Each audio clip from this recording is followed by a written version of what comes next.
When a gun is fired, a distinct sound is produced due to the rapid expansion of gas, and this sound wave travels from the muzzle of the firearm.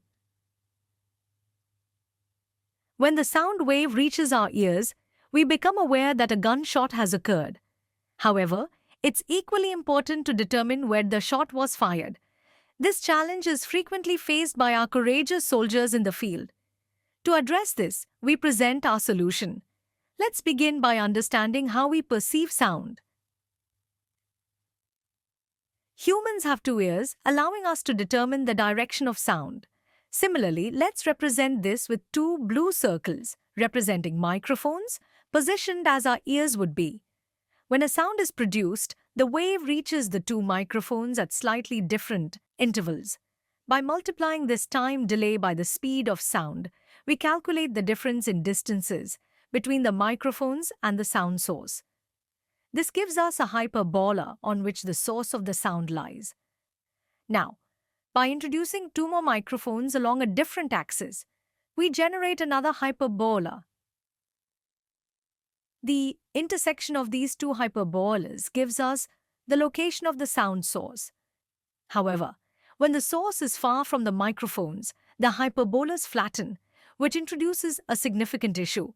Small errors can lead to large shifts in the point of intersection, compromising accuracy. In practice, the hyperbolas appear more like this.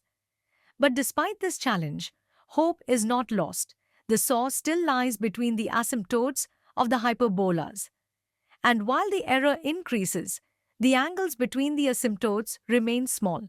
This allows us to estimate the general direction of the sound source with reasonable accuracy. Our world is three-dimensional, so our solution must also operate in three dimensions. To achieve this, we introduce two additional microphones along a third orthogonal axis. In three-dimensional space, our two-dimensional hyperbolas correspond to hyperboloids of two sheets. To simplify our calculations, we approximate these hyperboloids as cones, which significantly reduces computational complexity. The sound source lies between the intersections of these cones, allowing us to closely estimate the direction of the source. However, one final challenge remains: the speed of sound, which varies based on atmospheric pressure and thus temperature. To correct for this, we incorporate a temperature sensor into our system, ensuring more accurate sound speed calculation. Finally, the result is displayed on a graphical LCD for visualization. This solution offers a practical approach to identifying the location of gunfire, aiding soldiers and first responders with critical, real-time information in the field.